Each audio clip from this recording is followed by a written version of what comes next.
Oke, halo semuanya, selamat datang kembali di channel YouTube saya, Jody Slim dan saya Jody Ransa.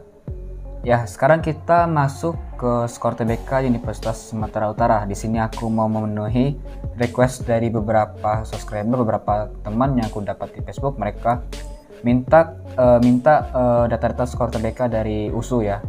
Nanti kalau giliran kampus-kampus lain nanti ya aku urus ya. Nanti ada IPB, ada ITB, ada UI, UGM dan sebagainya. Itu lagi aku garap, belum aku bisa buat karena aku baru selesai UAS ini.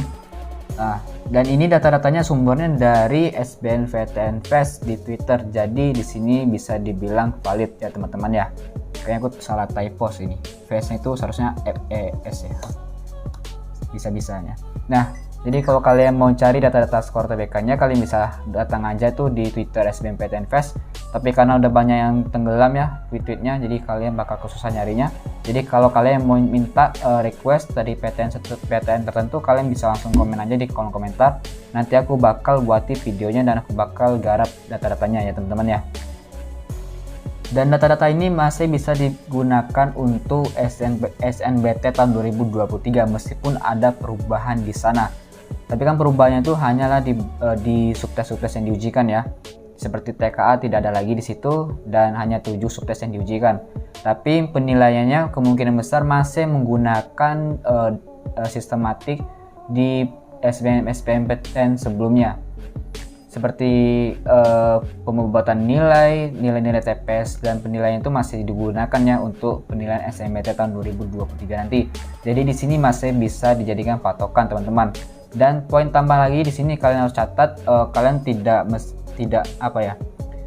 semata-mata kalau kalian dapat skor segini kalian tuh bisa lolos, enggak, tapi di sini kalian harus catat juga bahwa skor-skor ini juga harus didukung dengan strategi pemilihan jurusannya, keketatan jurusannya seperti apa, dan juga prestasi dukungannya ya. Jadi karena ada juga yang data skornya tuh dia sampai ke skor yang tinggi, skor yang bagus, yang kemarin dia lolos, angkatan kemarin dia lolos, tapi ketika dia dapat skor seperti itu dia nggak lolos, itu dikarenakan memang strategi pemilihan jurusan tidak tepat dan prestasi tambahnya mungkin kurang gitu.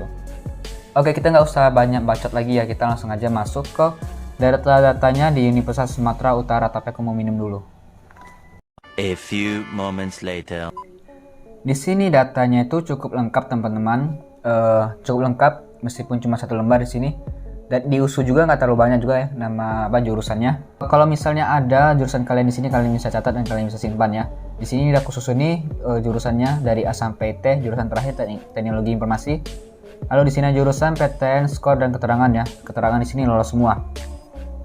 Kita mulai dari agribisnis. Di sini skor amannya di 619,65. Itu udah lolos. Agroekoteknologi.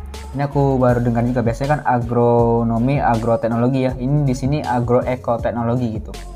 Dia skornya 601 lolos. Lalu ada akuntansi 716,91 lolos. Tinggi banget akuntansi ya di USU ya. Kemungkinan besar ya segini, tapi kalau misalnya kalian dapat 650 kayaknya masih bisa tembus sih. Karena di sini rata-rata semuanya itu 600-an. Lalu di sini antropologi sosial di sini 573. Ekonomi pembangunan 607, farmasi di sini 622 udah bisa lolos di USU. Ilmu dan teknologi pangan 630, ilmu hukum di sini ada 3 data. Dia tertinggi di 658 dan terendah di 586. 586 udah bisa lolos, jadi kalian bisa targetnya aja 586 ya. Tapi kalau bisa lebih dari ini. Lalu ada ilmu kesejahteraan sosial 511, oke cukup sedang ya nilainya 511 tuh, bisa ya kalian dapat di 511 ya. Ilmu komputer di sini 590, ilmu komunikasi 620. Lalu di sini ada kedokteran gigi. Kedokteran gigi di sini ada 2 data di 667 dan 597. Ternyata 597 udah bisa lolos ya. Cukup kecil sih sebenarnya kalau untuk kedokteran gigi ya 597. Aku nggak tahu, mungkin di sini USU tuh di kedokteran gigi USU tuh dia nggak terlalu ketat ya kedokteran gigi.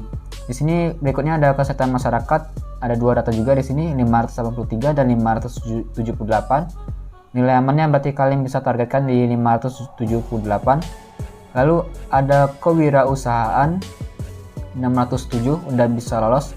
Manajemen di sini ada 2 data 636 dan 585. 585 udah bisa lolos dan nilai tertinggi di sini 636. Kalau kalian bisa tembus 600, kemungkinan besar kalian aman.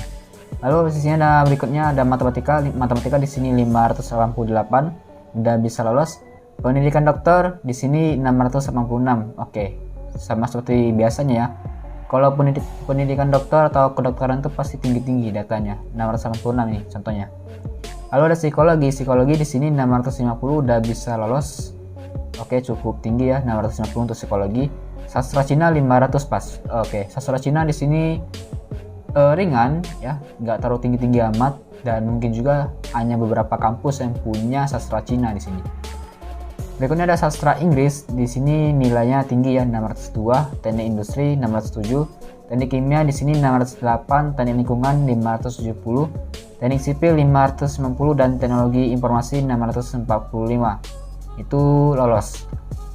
Oke, target kalian tuh ya rata-rata 600-an ya kalau kalian mau nilai aman di beberapa jurusan di USU. Tapi kalian juga harus fokuskan beberapa pembobotan nilai, karena aku kemarin lihat simulasi soalnya itu ada beberapa soal yang ternyata itu kalau kalian ambil jurusan psikologi ini misalnya, ada materi tentang humaniora, itu kalau kalian bisa menjawab benar dan nilai kalian tinggi di situ, kalian bisa ada nilai tambahan untuk lolos di psikologi gitu. Jadi setiap soal tuh ada pembobotan nilainya. Kalau kalian bisa pahami ya. Makanya aku sarani kalian ikuti simulasi yang disediakan oleh Kemdikbud BP3 ya. Kemarin udah dibuka, kalian bisa ikuti simulasinya. Oke, di sini adalah skor-skornya sudah selesai aku jabarkan.